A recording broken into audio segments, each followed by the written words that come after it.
have the position as tribal chief for the St. Regis Mohawk tribe. I do solemnly swear to uphold the law,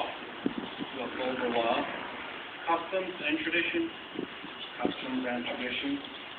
the people of the St. Regis Mohawk tribe, in the community of our possession. Congratulations.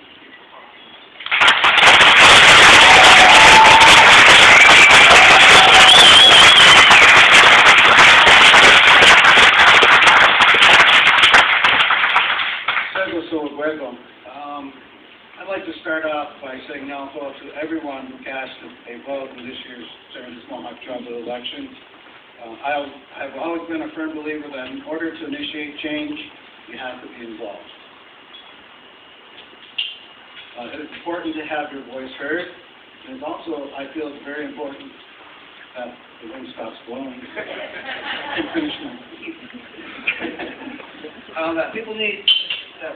I feel it's important that we as a people need to restore our pride in our community and return to the day when we knew and trusted our neighbors, and to lend a helping hand to those in need, not because it's the right thing to do, because it is the Mohawk way to do.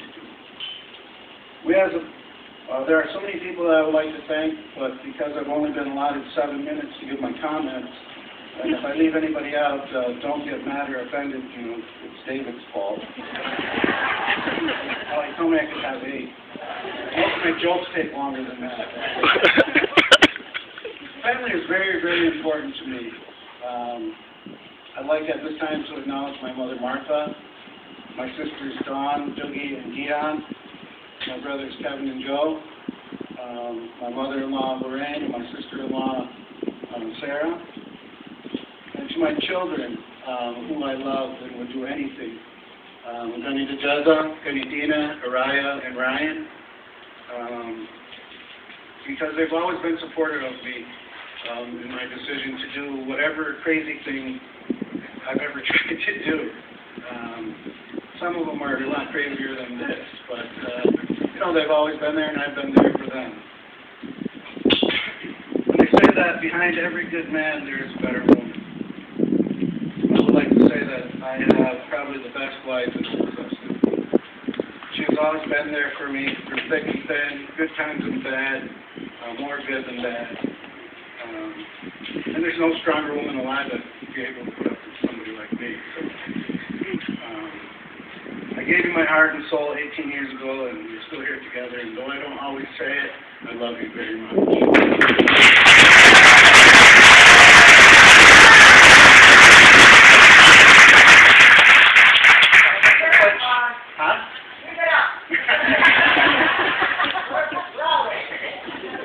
I'll make a pledge to everyone gathered here today, and that pledge is that I'll guarantee you, with the help of this tribal council, that we will make Akwesasne a better place for our children to grow, our elders to live peacefully, and our families to flourish.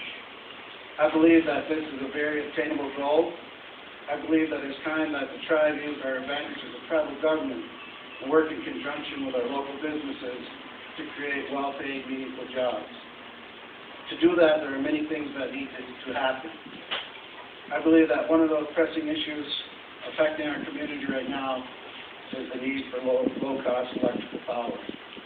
With that, we can attract eco-friendly manufacturing jobs that would provide much-needed jobs.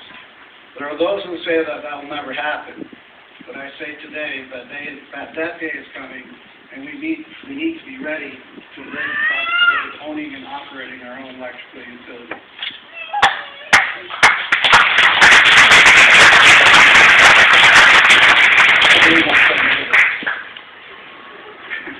I also believe the day is coming when our children will have their own youth center, where great minds can be encouraged to achieve whatever it is they desire. It is my dream to see a day where our children can gather and watch our children, or that we can gather and watch our children put on plays and recitals, a place where children can challenge themselves to do whatever it is they want to do. I believe the youth center with a theater for the arts, rooms for dance lessons, and a place to hang out and be with their friends without the fear of drugs or alcohol. I am a one man, and I wish I could do this all by myself. But the truth is, I'm man enough to admit that I can't. But I believe that these 6 people that are elected here by you guys can do that. I'm prepared to push this council on job creation, economic development opportunities, and stemming the rampant drug abuse in our community. And that is a promise I make to you. I'd like to tell you a story about a person that taught me the true meaning of what community is all about. When I was teaching at the Binoculars School, she came in to volunteer because they had a fire prevention league. And she asked if she could sit in on my class, and I said, sure. And I don't know exactly what the lesson was, but I think it was on the plant system of shooting people, and how, people are supposed to act, and how leaders are supposed to act. And this girl, and her name is Colleen Lazor, she said, you know what, Ron, you should run for chief. And my answer to her was, wait. And this lady turned out to be probably my biggest supporter and one of my very, very good friends. She said that, you know what, Ron, I would vote for you. She taught me the importance of giving back to the less fortunate in our community. She is the reason why I've been flipping pancakes at the Apple Mountain Choice Christmas Basket Drive for the past 8 or 9 years. Her name is Rose King. And I would like to thank her for believing that I can accomplish such an honorable position. It makes me feel good to give back to the community by volunteering. I've always instilled that in my children. If I am there, you'll always find one of my children. They just don't come to the store with me anymore because it takes 45 minutes to get a loaf of bread. I took some time out of my busy schedule to volunteer for a group of young men that I'm so proud of. We weren't given much of a chance, but we believed in each other, and tonight we're trying to extend our lead in the OLA Junior B playoffs. I would encourage everyone here today to come out and watch one of our games, talking about the Appleton Junior B Indians.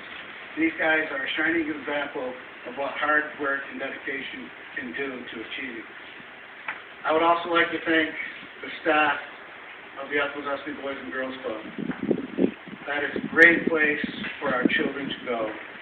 If you have children, you should think about sending them there. It's a great place for kids to learn, to socialize, and more importantly, to feel accepted and be accepted by their peers. In closing, I would like to say that if you have hope, there is hope.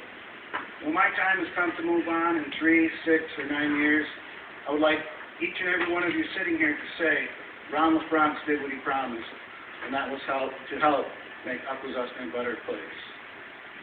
And I had 2 last words. Help is at scum!